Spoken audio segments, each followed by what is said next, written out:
இது தொடர்பாக அவர் வெளியிட்டுள்ள அறிக்கையில், மகளிர் இடஒதுக்கீடு மசோதாவை நிறைவேற்றுகின்றோம் என்ற பெயரில் தொகுதி மறுசீரமைப்பு சட்ட மசோதாவை தந்திரமாக ஒன்றிய அரசு நாடாளுமன்றத்தில் அறிமுகப்படுத்துகிறது என்றும், மகளிருக்கு இடஒதுக்கீடு கொடுப்பதில் எவருக்கும் மறுப்பில்லை, 33%க்கு பதிலாக 50% இடஒதுக்கீடு கொடுக்க வேண்டும் என்பதுதான் விடுதலை சிறுத்தைகள் கட்சியின் நிலைப்பாடு என்றும் தெரிவித்துள்ளார்.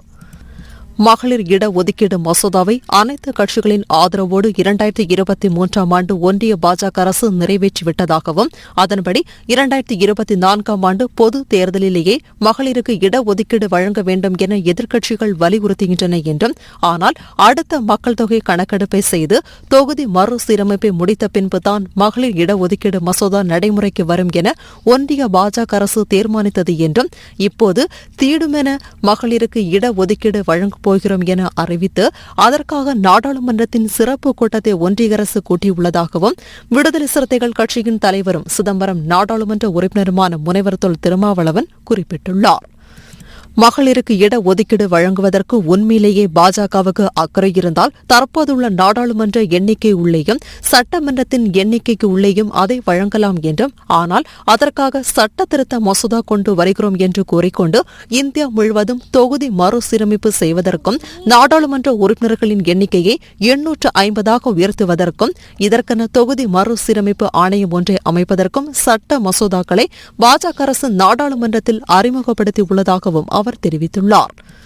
கடந்த வாஜ்பாய் ஆட்சிக் காலத்தில் மேற்கொள்ளப்பட்ட தொகுதி மறுசீரமைப்பின் போது அடுத்ததாக 2026ஆம் ஆண்டிற்கு பிறகு மேற்கொள்ளப்படும் மக்கள் தொகை கணக்கெடுப்பின் அடிப்படையில் தொகுதிகள் மறுசீரமைக்கப்படும் என கூறப்பட்டதாகவும், 2021ஆம் ஆண்டு மக்கள் தொகை கணக்கெடுப்பு மேற்கொள்ளப்பட்டிருந்தால் 2026ஆம் ஆண்டுக்கு பிறகுதான் மக்கள் தொகை கணக்கெடுப்பு 2031ஆம் ஆண்டில்தான் மேற்கொள்ளப்பட வேண்டும் என்றும், அதன் பிறகு தொகுதி மறுசீரமைப்பு செய்யப்பட வேண்டும் என்றும், ஆனால் இந்த சட்டத்திற்கு மாறாக இப்போதே தொகுதி மறுசீரமைப்பு செய்வதற்கு பாஜக அரசு முயற்சிக்கிறது என்றும், அதற்கு அடிப்படையாக 2011ஆம் ஆண்டு மக்கள் தொகை கணக்கெடுப்பை வைத்துக் கொள்ளலாம் என அது முடிவு செய்திருப்பதாக தெரிகிறது என்றும் அவர் தெரிவித்துள்ளார்.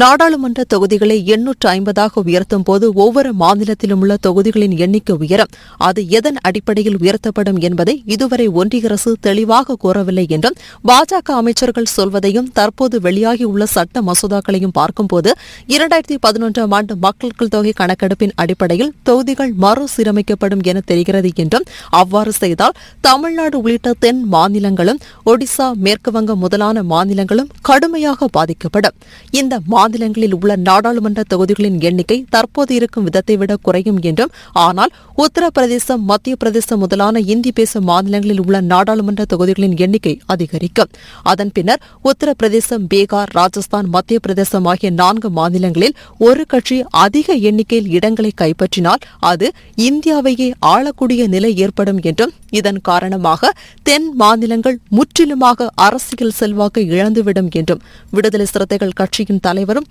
சிதம்பரம் நாடாளுமன்ற உறுப்பினருமான முனைவர் தொல் திருமாவளவன் குறிப்பிட்டுள்ளார். இந்த ஆபத்தை கருதிதான் தொகுதி மறுசீரமைப்பு செய்வதற்கு முன்பு மாநில அரசுகளோடு கலந்தாலோசிக்க வேண்டும் என தமிழ்நாடு உள்ளிட்ட பல்வேறு மாநில முதலமைச்சர்கள் ஒன்றிய அரசை வலியுறுத்தி வந்தார்கள் என்றும், தற்போதுள்ள விகிதத்திலேயே நாடாளுமன்ற தொகுதிகளின் எண்ணிக்கை ஒவ்வொரு மாநிலத்திலும் உயர்த்தப்பட வேண்டும், அதற்கு மக்கள் தொகையை அடிப்படையாக கொள்ளக்கூடாது என கூறி வந்தனர் என்றும், ஆனால் அதையெல்லாம் புறக்கணித்துவிட்டு இப்போது தொகுதி மறுசீரமைப்பை செய்வதற்கு பாஜக அரசு முடிவு எடுத்திருக்கிறது என்றும் அவர் குறிப்பிட்டுள்ளார்.